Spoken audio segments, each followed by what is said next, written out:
Les amis, bonjour, on se retrouve aujourd'hui pour une nouvelle vidéo. Alors ça faisait un petit moment qu'on n'avait pas parlé de maillot. Juste pour info, j'en ai bientôt fini avec les vidéos IRL. Donc on va finir par la présentation entre guillemets de mon setup. Une fois cette vidéo sortie, on repassera au sujet principal de la chaîne, à savoir les maillots. J'ai quelques petites idées en vue avec mes maillots de jeunesse, donc les maillots que j'avais quand j'étais plus petit, et les maillots un peu spéciaux que je collectionne, tout ce qui est différent de ces maillots là en fait. Donc voilà, retour aux sources, et je vous fais pas attendre plus longtemps, on passe tout de suite au maillot du jour.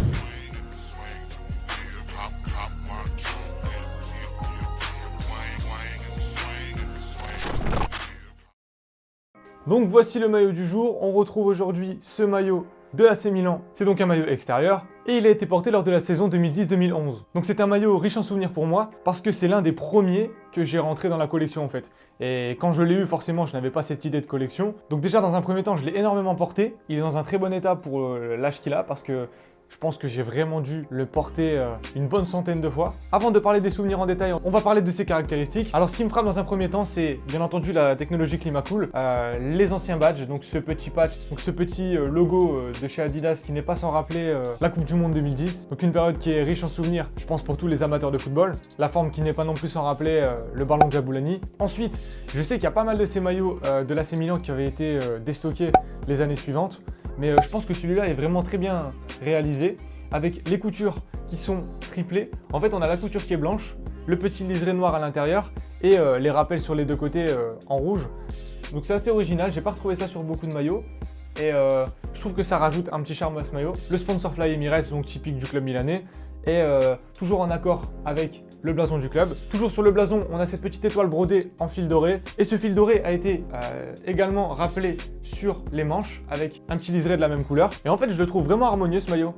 Pas de fioritures, 3 couleurs, le noir, le blanc, le rouge, avec quelques petites touches dorées. Et je trouve que les rappels sont faits subtilement et sont bien répartis sur tout le maillot. On a évidemment les 3 bandes de chez Adidas, mais toujours en harmonie avec les couleurs du club, le blanc, le rouge, le noir. Une jolie inscription à l'intérieur du col avec le Stade San Siro et avec un magnifique imprimé. Et alors, ce qu'il a d'important pour moi, ce maillot, c'est que en fait, il avait été ramené certainement lors de soldes. Et c'est quand mes parents allaient faire les soldes pour moi, en fait, j'étais même pas présent et j'avais besoin de quelques maillots de sport. Donc, j'avais pas vraiment d'équipe en particulier, qui fait qu'ils me ramenaient un peu ce qu'ils trouvaient en fait, selon ce qui était vraiment intéressant. Et donc ils avaient récupéré ce magnifique maillot. Et donc je pense qu'il avait dû être payé entre 20 et 30 euros, pas plus. Et en fait il a été acheté donc aux alentours des années 2010. Et ce qui est bien, c'est que je peux encore le porter à présent car il est de taille M.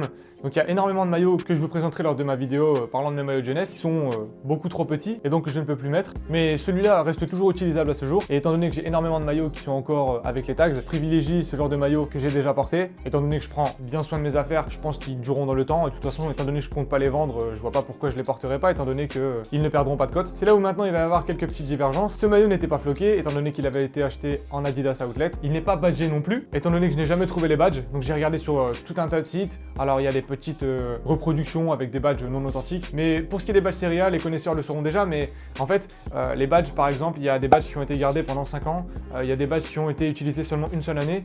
Donc ce qui fait que les badges qui ont été utilisés une seule année sont vraiment compliqués à trouver. Et je pense que c'était le cas de ce maillot. Donc impossible de trouver le badge adéquat. De ce fait, je ne l'ai pas badgé. Je préfère ne pas mettre un badge pourri et avoir un maillot à moitié complété. Donc peut-être qu'un jour je trouverai ce fameux badge et donc je me ferai une joie de l'appliquer. Maintenant on va passer à la deuxième phase du maillot, je vais vous parler de son flocage. Alors il y a quelques années je me suis retrouvé sur Classic Football Shirt avec l'onglet flocage où on pouvait retrouver énormément de pièces différentes pour plein de maillots. Et donc moi ce que je voulais c'était compléter les maillots que j'avais déjà rentrés auparavant. Je suis tombé sur des flocages différents disponibles pour ce maillot et il y avait vraiment des gros noms. Il y avait du Ronaldinho, il y avait du Inzaghi il me semble et du Ibrahimovic. Donc j'étais énormément en balance pour le Roni ou le Ibra. Et en fait, j'avais rentré auparavant le maillot Ronaldinho qui est juste là. Donc je me demandais s'il était vraiment intéressant de reprendre un maillot de Ronaldinho à l'AC Milan, étant donné que son passage n'a pas été énormément marquant. J'avais énormément de doutes, vous allez le voir, mon dévolu s'est porté sur le flocage Zlatan Ibrahimovic. En fait, à ce moment-là, je me suis dit que si je voulais avoir un maillot de l'attaquant suédois dans chaque club où il est passé, ce serait beaucoup plus simple de floquer ce maillot avec son nom. Et que si jamais je voulais un maillot de Ronaldinho en club, il y avait énormément d'autres possibilités. Par exemple, ce qui m'intéresserait, c'est d'un maillot de Roni à Grêmio. Pourquoi pas d'autres maillots de Ronaldinho en Amérique, juste avant la fin de sa carrière. Et donc j'ai floqué ce maillot dans le fameux espace foot. C'est vraiment un maillot hyper complet, flocage exceptionnel, mon joueur préféré aussi. Pour la petite histoire, cette année-là, le Milan finira champion de Serie A, mais se fera éliminer dès les 8e en Ligue des Champions. On va faire un petit point nostalgie, mais dans le 11 de cette année-là, il y aura eu d'énormes stars comme Thiago Silva, comme Alessandro Nesta. On a du Kaladze, du Pato, du Inzaghi, du Robinho, du Boateng, franchement d'énormes noms. Et c'est un maillot qui précédera malgré tout une très grande période de difficulté pour le club milanais. Enfin bref, un de mes maillots les plus vieux, un des premiers de ma collection et je suis ravi vraiment d'avoir pu le personnaliser et de toujours l'avoir en bon état à ce jour. À ce jour, il doit coter aux alentours des 100 €, mais franchement, il a une valeur inestimable pour moi, donc je le vendrai jamais. Les coupes typiques de 2010, avec les aérations sur les côtés qui sont vraiment typiques de ces années-là. Un col spécial rond que je n'avais pas évoqué non plus. Et il aura été aussi l'un des derniers maillots du géant suédois, du côté de l'AC Milan, avant son départ au PSG. Voilà les amis, vidéo terminée, j'espère que le maillot vous aura plu. Je me rends compte que j'ai ce maillot depuis plus de 10 ans maintenant et ça commence à dater malgré tout. On se retrouve très vite pour la présentation de mon setup, puis d'autres concepts concernant les maillots. Je vous remercie d'être resté, je vous remercie pour l'engagement des précédentes vidéos. Je vous souhaite de passer une bonne journée, une bonne soirée. On se dit à très bientôt. Allez, salut!